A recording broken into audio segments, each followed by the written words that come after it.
Hi friends, the cooking hands ఛానల్కి స్వాగతం. ఈరోజు ఎంతో రుచికరమైన మార్వాడి స్టైల్లో మనం మేతి పరోటా తయారు చేసుకుందాం రండి. మేతి పరోటాకి కావాల్సిన పదార్థాలు: గోధుమ పిండి, దాంట్లో మెంతుకూర అండి. ఇది శుభ్రంగా కడిగి ఉప్పు వాటర్లో కట్ చేసుకుని చిన్నగా కడుక్కొని పెట్టుకున్నామండి. ఇదిగో సాల్టు, పసుపు, ఇది అల్లం వెల్లుల్లి పచ్చిమిర్చి పేస్ట్,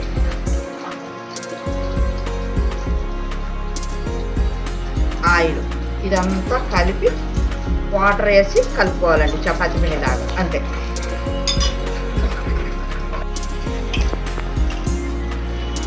ఇదంతా పసుపు, ఉప్పు, మెంతికూర, నూనె, అల్లం వెల్లుల్లి పచ్చిమిర్చి ఇవన్నీ కలిపి వాటర్ పోసుకోవాలండి. చపాతీ పిండి లాగా గట్టి కలుపుకోవాలి. పెరుగు 2 స్పూన్లు వేయాలండి. పెరుగు వేసుకుంటే కమ్మగా ఉంటుందండి. ఇప్పుడు కలుపుకోవాలి. కలుపుకున్నాం కదండి పిండి. ఇదిగోండి, ఇలా మెత్తగా ఉండాలండి. ఒక పావు గంట నానితే సరిపోద్దండి. ఇప్పుడు మనం చపాతీలు చేసుకుందామండి. బాల్స్ లా చేసుకుని ఇంకా చపాతీలు చేయాలి. ఇక బాల్స్ చేసుకున్నాం కదండి, ఇలా చేసుకుంటే ఈజీగా వస్తుందండి. దీంట్లో పెరుగు, మెంతాకు, అల్లం వెల్లుల్లి పచ్చిమిర్చి, పసుపు, సాల్టు, ఆయిల్ అన్నీ వేసామండి. ఇవి చేసుకుని తింటే చాలా బాగుంటుందండి. ఇప్పుడు చపాతీ చేద్దామండి. చపాతీ ఫస్ట్ పిండి తీసుకుందామండి. వేస్ట్ అవ్వకుండా ఇలా పిండి ఇలా తీసుకుంటామండి. అంటే ఒకసారి పడకోకుండా ఉంటుందండి. ఇప్పుడు చపాతీ చేసుకుందామండి. బాగా చేసాం కదండి.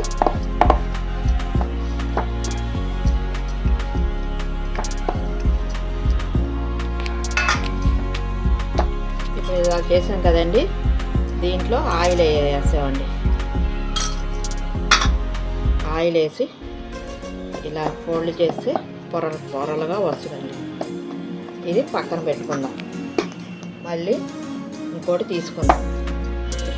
తీసుకొని పిండిలో కలుపుకొని ఇలా రౌండ్గా చేసుకుంటామేనండి. ఇది మార్వాడీలు ఎక్కువ తింటారండి. మనం జర్నీ చేసేటప్పుడు చేసుకుని వెళ్తేనండి 2-3 రోజుల వరకు ఉంటాయండి. హెల్త్కి చాలా మంచిది. ఇది ఇలా ఫోల్డ్ చేసేసుకుని చక్కగా ట్రయాంగిల్ షేప్ లాగా ఇలా పక్కన పెట్టేసుకుని ఇప్పుడు చపాతీ ఒత్తుకుంటామండి. ఇలా చపాతీ రౌండ్గా చేసుకోవాలి.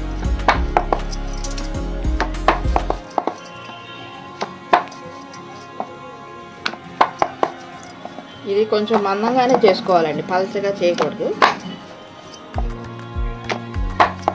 ఇదిగోండి, ఇలా అయితే సరిపోద్దండి. ఇది ప్లేట్లో తీసుకున్నాను. ఇప్పుడు ఇంకో చపాతీ చేస్తున్నాను, చూడండి.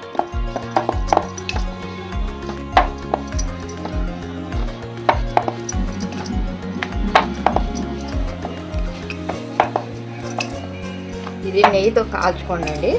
ఆయిల్ కంటే నెయ్యితో కాల్చుకుంటే బాగుంటుంది టేస్ట్. అంతే అండి, చపాతీ రెడీ అయ్యింది. ఇప్పుడు కాల్చుకుందాం ప్యానం మీద. ప్యానం హీట్ ఎక్కింది కదండి. ఇప్పుడు ఇది వేసుకుందాం అండి చపాతీ.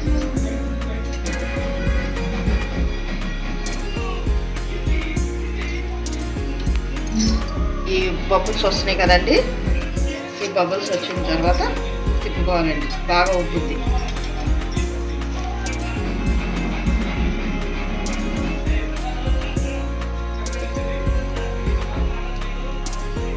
ఈ బబుల్స్ వచ్చినాయి కదండి. ఇలా వచ్చినప్పుడు ఇలా తిప్పుకోవాలండి. ఇప్పుడు మనం పిండి వేసి కాల్చుకున్నాం కదండి. అప్పుడు ఇలా ఇలా అనేస్తే పిండి పక్కకు వచ్చేస్తుందండి. ఇప్పుడు మనం దీన్ని ఇలా ఒత్తుకోవాలండి. ఎందుకంటే మెంత ఆకేసాం కదండి. ఆ మెంత ఆకు చక్కగా మగ్గి బాగుంటుంది. అల్లం వెల్లుల్లి పచ్చిమిర్చి వేసాం కదండి. ఆ పేస్ట్ అంతా చక్కగా చపాతీలోకి మగ్గుద్దండి. ఇప్పుడు టేస్ట్ బాగుంటుంది. అదే మామూలుగా మనం ఇలా తిప్పుకున్నాం అనుకోండి, అది పైన ఉంటుంది. ఇది ఇలా ఒత్తుకుంటే చక్కగా ఉంటుంది. ఎక్కువ వేయకూడదండి ఇది. ఇప్పుడు మనం నెయ్యి వేసుకున్నామండి.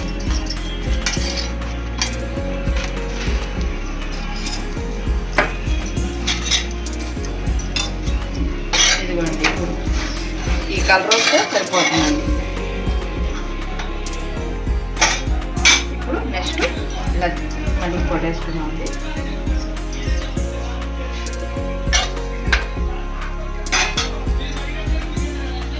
బబుల్స్ వచ్చినాయి కదండి, చక్కగా ఉబ్బింది కదా. ఇప్పుడు మనం తిప్పుకుందామండి. ఇప్పుడు మనం టిష్యూ పేపర్తో ఇలా పక్కకు అనేస్తే ఆ పిండి అంతా, వేస్ట్ పిండి అంతా వెళ్ళిపోద్దండి. ఇప్పుడు ఇలా ఒత్తుకోవాలండి. మీరు ఒత్తుకోండి, ఎందుకంటే మెంతి పిండి మగ్గుద్ది, అంతకంటే ఏమీ లేదండి. టేస్ట్గా ఉంటుంది.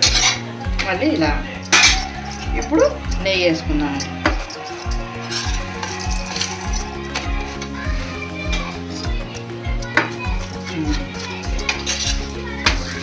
ఇదిగోండి, చూసారా ఎంత చక్కగా పైకి వచ్చినాయో, సూపర్గా కలరు.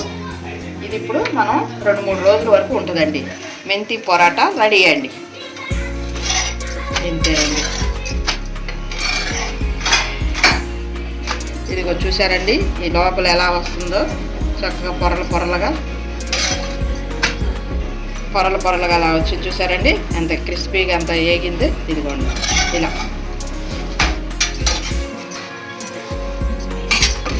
ఇప్పుడు సర్వ్ చేసుకుంటున్నానండి. మెంతి పొరాటా రెడీ. ఇదిగోండి, మేతి పొరాటా రెడీ అయిందండి.